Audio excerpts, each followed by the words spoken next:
हा प्रचार निवडणुकीच्या दृष्टिकोनातून पुढे नेण्याच्या संदर्भामध्ये विस्तृत अशा प्रकारची आखणी झालेली आहे, विस्तृत अशा प्रकारचं प्लॅनिंग हे झालेलं आहे।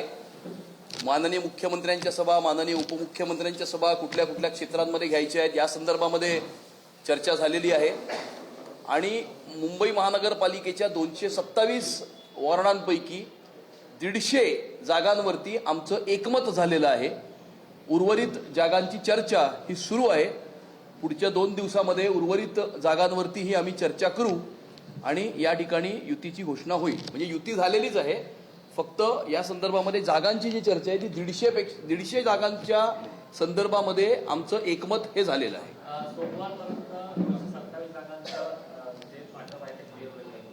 नाही, लवकरच जे काही वाटप आहे उर्वरित जागांचं, ज्या उर्वरित 77 जागा आहेत त्या 77 जागांची चर्चा आमची सुरू आहे।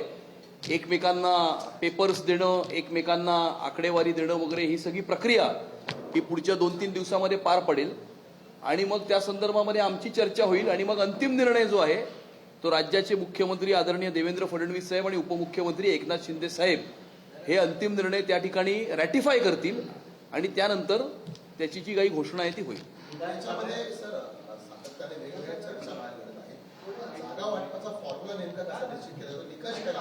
जागा वाटपाचा फॉर्म्युला हा आहे की या मुंबईच्या महानगरपालिकेला भ्रष्टाचार विरहित प्रशासन द्यायचं आहे।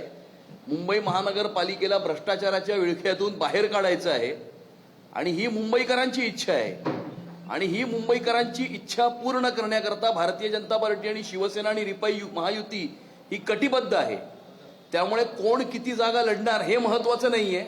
227 जागांवरती महायुती लढेल आणि 150 पेक्षा जास्त जागा जिंकून महायुतीचा महापौर, मुंबईकरांचा महापौर हा मुंबईच्या महानगरपालिकेमध्ये विराजमान होईल, जेणेकरून येणाऱ्या काळामध्ये मुंबई महानगरपालिकेला भ्रष्टाचार विरहित प्रशासन देणं, मुंबईचा विकास आणि मुंबईची सुरक्षितता अबाधित राखणं आणि जसं काही लोक आपल्या मतांच्या लांगुलीचाना न करता या मुंबई शहराचा रंग बदलण्याचा प्रयत्न करत आहेत, तो मुंबई शहराचा रंग बदलण्याचा प्रयत्न हाणून पाडणं याच्यावरती आमचं एकमत आहे आणि त्याकरता मुंबईकरांनी त्यांचा कौल आमच्या बाजूने देण्याचा निर्णय केलेला आहे।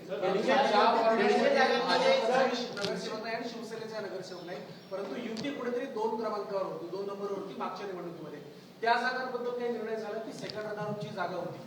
नाही, सेकंड रनरअप, फर्स्ट रनरअप वगैरे अशा प्रकारची कुठली चर्चा नाहीये आणि अशा प्रकारचं कुठलं सूत्रही ठरलेलं नाहीये। सूत्र काय आहे की मुंबई महानगरपालिकेला भ्रष्टाचार विरहित प्रशासन देणं हे सूत्र आहे आणि ज्या लोकांनी 25 वर्ष मुंबईच्या महानगरपालिकेमध्ये बसून भ्रष्टाचार केला, मुंबई विकून खाल्ली, मुंबईचा कोपरा विकून खाल्ला आणि आता स्वतःचं संपलेलं राजकीय अस्तित्व पुन्हा एकदा जिवंत करण्याकरता, मतांच्या लांगुल चालण्याकरता मुंबई शहराचा रंग बदलण्याचा प्रयत्न ते करत आहेत, तो प्रयत्न हाणून पाडणं हे महत्वाचं आहे आणि त्याच्याकरता महायुती यांना परास्त करण्याकरता सज्ज आहे। 150 जागा ही महायुती लढणार आहे। भारतीय जनता पार्टी, शिवसेना, रिपाई महायुती ही 227 जागा लढणार आहे। त्यामध्ये 150 जागांवर आमचं एकमत झालेलं आहे। उर्वरित 77 जागांवरती चर्चा सुरू आहे आणि लवकरच पुढच्या 2-4 दिवसामध्ये त्या 77 जागा सुद्धा घोषित होतील।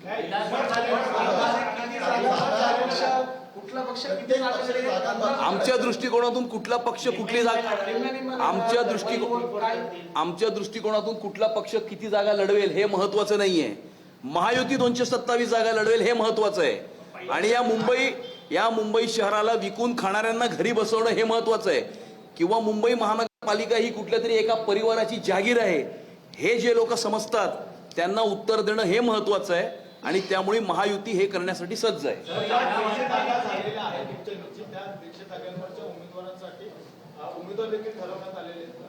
नाही, उमेदवारांसंदर्भामध्ये अजून चर्चा झालेली नाहीये।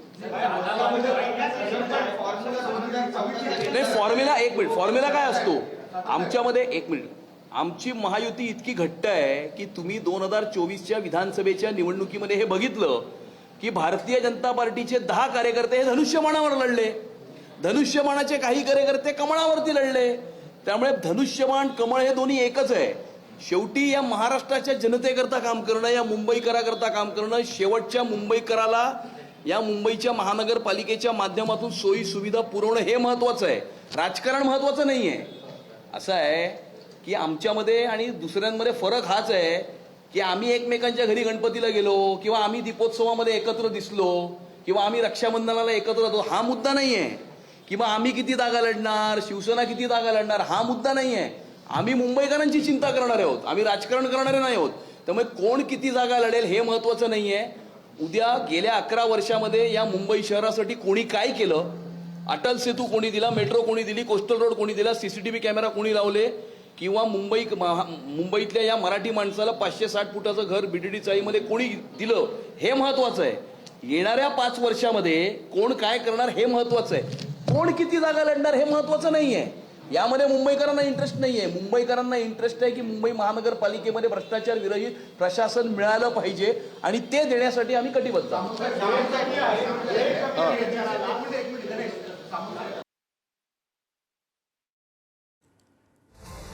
तर जागा वाटपाच्या चर्चेनंतर महायुतीची पत्रकार परिषद सुरू आहे. अमित साटम यांनी म्हटलेलं आहे की महायुतीमध्ये 150 जागांवर एकमत आहे, तर 77 जागांबद्दल अजून चर्चा सुरू आहे. अमित साटम यांनी उद्धव ठाकरेंवर हल्लाबोल सुद्धा केलाय. आमचा क्रायटेरिया हाच आहे की ज्या पद्धतीनं मुंबईकरांना आवश्यक असलेलं चांगलं प्रशासन हे मुंबई महानगरपालिकेमध्ये देणं, त्याच्यामुळं त्यांनी जे सांगितलं की 150 ठिकाणी आमचं एकमत झालेलं आहे. 77 जागा ह्या अनिर्णित राहिलेल्या आहेत. त्याच्यावर देखील उद्या परवामध्ये चर्चा होईल. परंतु जागा किती कोण लढतं याच्यापेक्षा आम्ही महायुतीनं पुढे जातोय, म्हणजे शिवसेना, भाजप, RPI. त्याच्यामुळे ती महायुती अतिशय चांगल्या पद्धतीनं कॉन्क्रीट असली पाहिजे, ही आमची सगळ्यांची भूमिका आहे. आणि कुठच्याही परिस्थितीमध्ये 150 जागांपेक्षा जास्त जागा हे जे अमितजीने सांगितले की आम्ही जिंकणार, हे आम्ही 100% जिंकणार. काही मतदारसंघ असे विधानसभेचे, या विधानसभा मतदारसंघामध्ये एकही जागा शिवसेनेच्या वाट्याला येत नाही अशी परिस्थिती आहे. तर असे काही आक्षेप असतील तर आपण नोंदवलेले आहेत, तर ते सॉर्ट आउट झालेले आहेत. मला असं वाटतं की ज्यावेळी तिकीट वाटप जाहीर होईल, उमेदवार जाहीर होतील, तर याची उत्तरं तुम्हाला मिळतील ना. मुद्दा असा राहतो की आज जी काय आमची बैठक झाली किंवा काल जी झाली त्या बैठकीला मी नव्हतो. आज फक्त आम्ही कशा पद्धतीनं निवडणूक लढवणार आहोत आणि ज्या 150 जागा आमच्या एकमत झालेल्या आहेत त्याच्यावर आम्ही चर्चा झाली. शेवटी 77 जागांवर काही गोष्टी जर अनिर्णित राहिल्या असं समजा 2, 4, 10 ठिकाणी, तर त्याचा निर्णय देवेंद्रजी आणि एकनाथ शिंदे साहेब घेतील. त्याच्यामुळे एक फायनल आहे की महायुतीनं आम्ही पुढे जातोय आणि महायुती जिंकण्यासाठी जे जे करावं लागेल ते गठबंधन म्हणून आम्ही करायला तयार. पण ठाण्यामध्ये 18 प्रांत अध्यक्षांनी आपल्या जिल्हाध्यक्षांना पत्र दिलंय की शिवसेनेसोबत जर युती केली तर आपलं नुकसान होईल. याबद्दल नेमकं तुम्ही काय म्हणाल? कारण तिथे भाजप मला असं वाटतं की आज मुंबईच्या संदर्भातला विषय आपला चालू आहे. ठाण्यामध्ये देखील जी चर्चा होणार आहे भाजपाच्या नेत्यांबरोबर, ती देखील आमची यादी माननीय एकनाथ शिंदे साहेबांनी जाहीर केलेली आहे. तिथे देखील युती होईल. कुठेही चिंता करण्याची काही आवश्यकता नाही. सध्या अमितजींनी भाजपाचे अध्यक्ष म्हणून जी भूमिका मांडलेली आहे तीच आमची सगळ्यांची भूमिका आहे. आणि जिथं जिथं काही अडचणी निर्माण होतील तिथं आम्ही नेत्यांशी बोलू. चर्चेच्या पहिल्या फेरीमध्ये भाजपकडनं शिवसेनेला 52 जागांचा प्रस्ताव दिला गेला, हे खरं आहे का? असा कुठलाही प्रस्ताव कुणीही कोणाला दिलेला नाही. त्यांनी आम्हाला काही प्रस्ताव दिला नाही किंवा आम्ही त्यांनाही काही प्रस्ताव दिला नाही. या कुठल्याही जागेच्या संदर्भामध्ये चर्चा ही पहिल्या मीटिंगमध्ये झाली नाही. इलेक्शन मॅनेजमेंटच्या संदर्भामध्ये चर्चा झाली, कॅम्पेनच्या संदर्भामध्ये चर्चा झाली, जाहीरनाम्याच्या संदर्भामध्ये चर्चा झाली, टॉकिंग पॉईंट्सच्या संदर्भामध्ये चर्चा झाली. अशी कोणतीही चर्चा पहिल्या बैठकीमध्ये झाली नाही. दुसऱ्या बैठकीमध्ये जागांच्या संदर्भामध्ये चर्चा झाली आहे आणि त्याच्यामध्ये 150 जागांवर आमचं एकमत झाले. महायुतीमध्ये जाणार आहे पण राष्ट्रवादीचा एकही नेता दिसत नाही. राष्ट्रवादी मुंबईमध्ये एकत्र असणार. आमची ही भूमिका आहे की नवाब मलिक यांच्या नेतृत्वातल्या राष्ट्रवादी काँग्रेस पार्टी बरोबर आमचं काही देणं घेणं नाही. नवाब मलिक याच्यावरती गंभीर अशा प्रकारचे आरोप आहेत आणि अशा आरोपांपासून ते जोपर्यंत निर्दोष मुक्त होत नाहीत तोपर्यंत त्यांच्याबरोबर आम्ही कोणतेही संबंध ठेवणार नाही. राष्ट्रवादीचे नेते नवाब मलिक आहेत ना मुंबईसाठी, आणि राष्ट्रवादीने नवाब मलिकावरती जबाबदारी मुंबई महानगरपालिकेची दिलेली असल्यामुळे आम्ही त्यांच्याबरोबर युती करू इच्छित नाही. उद्या जर राष्ट्रवादीने आपली भूमिका बदलली आणि नवाब मलिक सोडून जर दुसऱ्या कुठल्या नेत्यावरती मुंबईची जबाबदारी टाकली तर त्यांचं स्वागत आहे.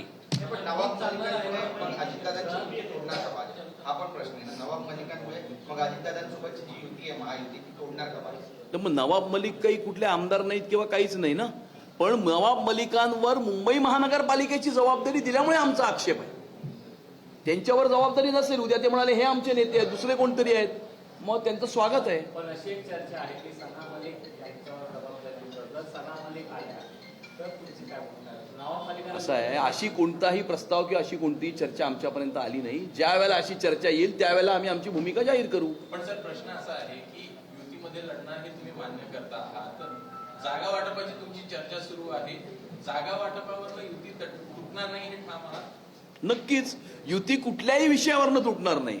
जागा वाटप सोडा, इतर कुठल्याही विषयावरनं युती तुटणार नाही. कारण मुंबईकर मोठ्या अशा अपेक्षांनी आमच्या सर्वांकडे पाहत आहेत आणि त्यामुळे मुंबईकरांचं स्वप्न पूर्ण करणं हे आमचं कर्तव्य आहे. आणि त्यामुळे मुंबईकरांच्या अपेक्षा या आम्हाला पूर्ण करायच्या आहेत आणि त्यामुळे आम्ही त्याच्याकरता कटिबद्ध आहोत. विधानसभा निवडणुकी म्हणजे नागपूरच्या अधिवेशनाच्या दरम्यान शिंदे साहेब आणि रवींद्र चव्हाण यांची बैठक झाली. त्या बैठकीनंतर असं दावा केले होते की एकमेकांच्या विरोधात असलेले ते बोलायचे नाही. प्रज्ञा सावंत सातव यांना देऊन बांगर यांच्या विरोधात त्याची ताकद द्यायचा प्रयत्न भाजप करू पाहताय का?